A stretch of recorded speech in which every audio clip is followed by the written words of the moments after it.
Today's video, MIUI 125 naman ulit. Maintenance lang natin pang gilid nito.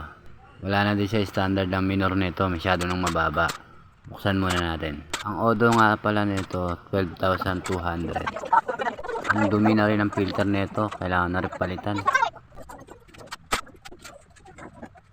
Kaya hindi ko lang napakita na maayos. Yung mga bola niya may mga kanto-kanto na. Pero hindi ganun kalalaki, kaya pwede pang namang gamitin habang wala pang kapalit. Ngayon, pakikita ko naman sa inyo kung gaano kadumi. Yan. Kita nyo namin yan. Oh, kapal. Uling-uling eh. Ganyan ang mangyayari pag palagpas-lagpas tayo sa maintenance. Kaya yung iba dyan sa part ng crankshaft, pulley, napakahirap tanggalin ng bushing. Gawa nang napapabayaan na hindi nabubuksan, hindi nalilinis. Nakalawang pala. Ang una kong ginagawa sa paglilinis, tatanggalin ko muna lahat ng alibaba, mga alikabok, mga putik-putik, bago natin hugasan ng gasolina at saka degreaser. Degreaser ang inuuna ko, tapos pambanlaw ko na yung gasolina. Dito gamit tayo ng 39mm. Kasama talaga sa panggilid yan, binubuksan talaga yan. Maglilinis ng panggilid para ma-check mo kung okay pa yung mga clutch spring tsaka center spring. Lalo na yung tatlong maliliit na goma na nakakabit sa clutch. Dito yung center spring, napansin ko malata na eh, malambot na.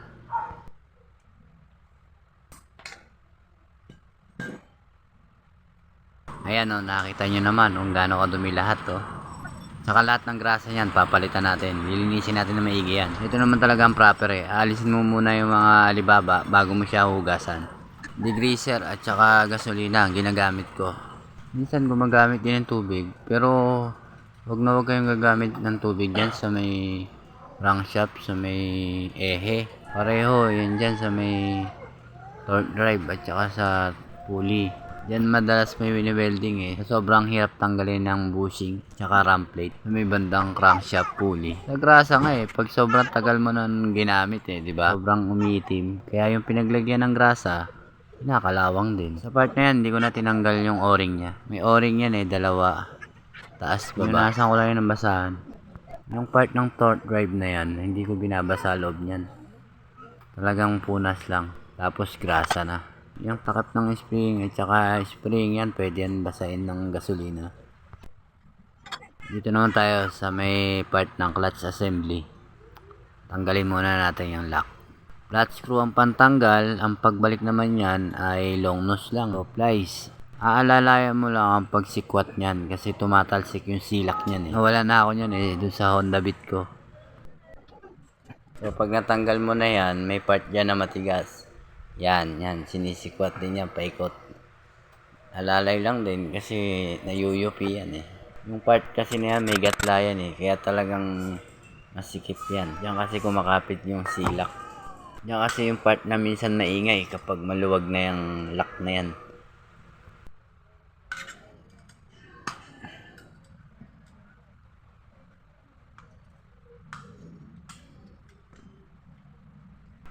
Yan, okay na. Sunod naman natin dyan pagtanggal ng clutch spring. Malambot lang yan kasi stock lang yan eh. 800 RPM. Kaya kadalasan nagpapalit ng aftermarket yung 1000 RPM.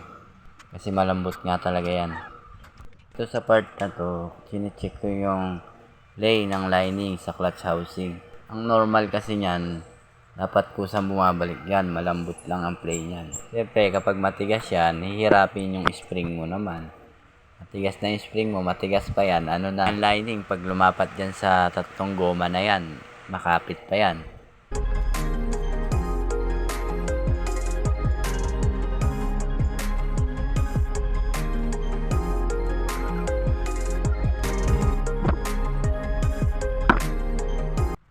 After matanggal lahat ng mga alikabok, dito naman tayo, hugas na tayo ng degreaser.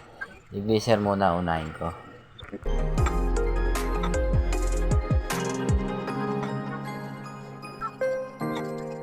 Tapos ang pambalaw ko yung unleaded na gasolina na.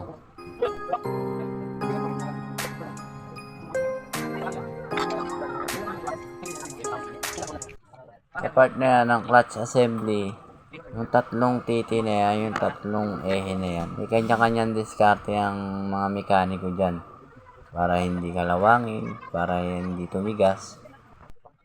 Basta sa part ko, ang ginagawa ko lang dyan, After kong malinisan, bilihain ko lang yan bahagya. Tapos, punasan lang.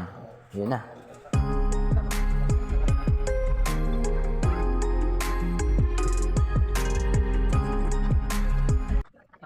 At pagkatapos na nga ng mga parts, dito na tayo sa crankcase niya. Fast forward na natin yan.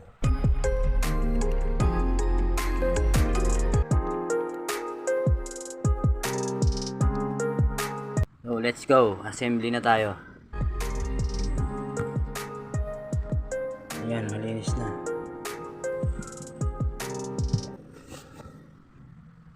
Okay, malinis na lahat yan. I-play na maganda yan. Okay.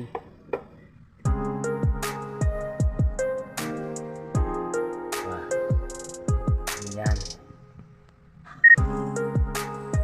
Napakalinis na, oh. Oh. Yun ang mabuti.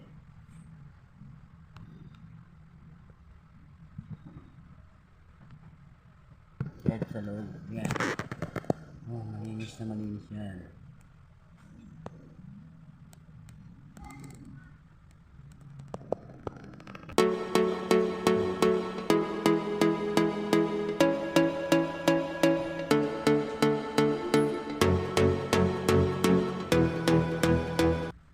Ito na yung tinutukoy ko kanina na malambot lang dapat ang play niya. Next, rubber link o rubber damper.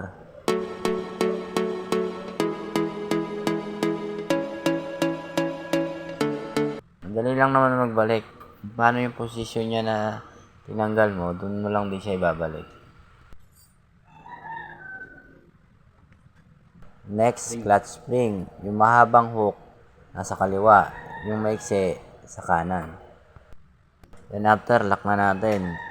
Yan lang ang gamit ko, yung parang long nose din.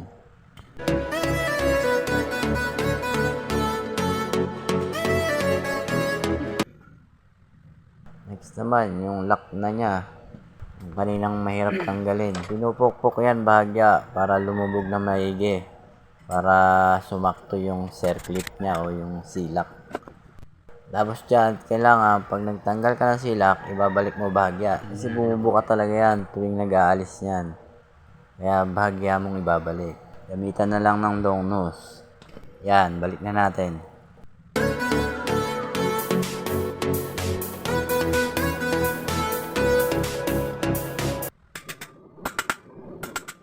Nakita nyo naman yung ginamit kong pamukpok, yung socket. Kasi doon mula siya pupukpukin sa part na lalagyan mo ng silak. Pero yung pukpok na alalay lang, siyempre.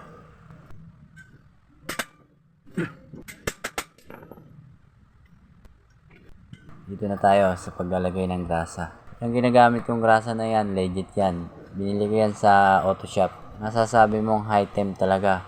Kasi sinubukan ko lutuin yan sa kalan. Pinagkumpara ko dun sa binili ko sa online. Nako, ang layo.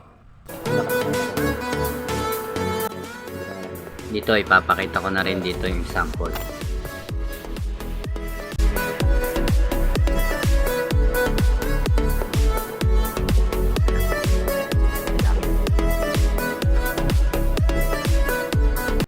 Ito ang isa sa mga dahilan para humaba ang mga buhay ng piyesa natin. Pansinin nyo yung dalawang grasa. Yung pula, mabilis matunaw. Oh. Yung asul kasi naapo yan eh. Ayun, nalaglag tuloy. Pero yung pula, tignan nyo, lusaw agad yan. Hindi ko kasi masyado maitutok sa apoy eh.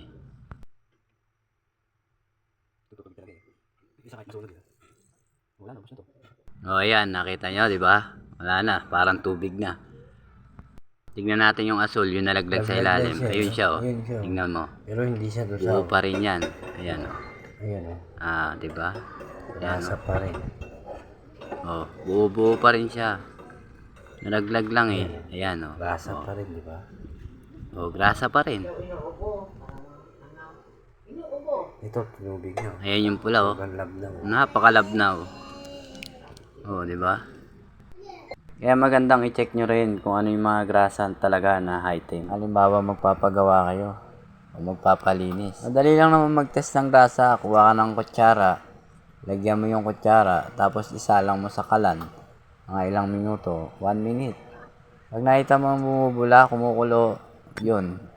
Nagtutubig na yun. Mabilis matunaw.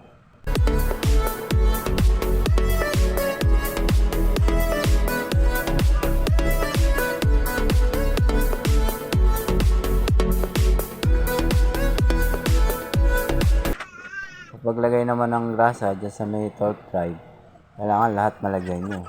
Yan ang pinaka-importante eh.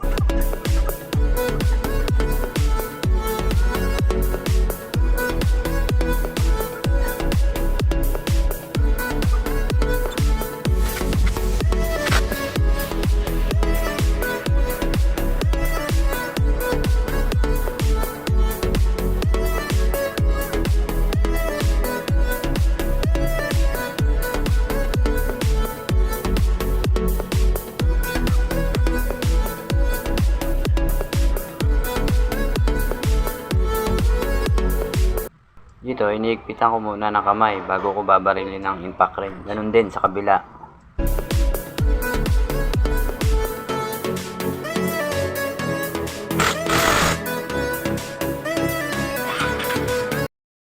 Dito naman, i-adjust ko na yung minor. Kasi kapag masyadong mababa ang minor, kapagpag yan masyado. O, di ba mababa? Dapat yan, 1.5 o kahit mga 1.4 man lang, okay na ako dun.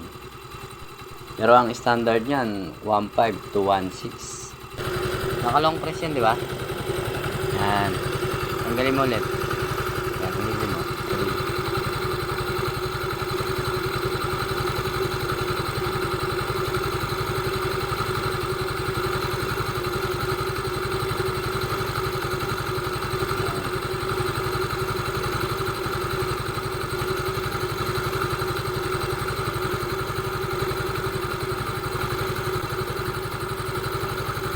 Yan, okay na yan. Tapos dito naman tayo sa may crankcase cover. Linisin na rin natin yan. Oh, di ba? Kita niyo naman, napakalinis. Kintab, oh. Pwede na natin ibalik yan. Sarado na natin.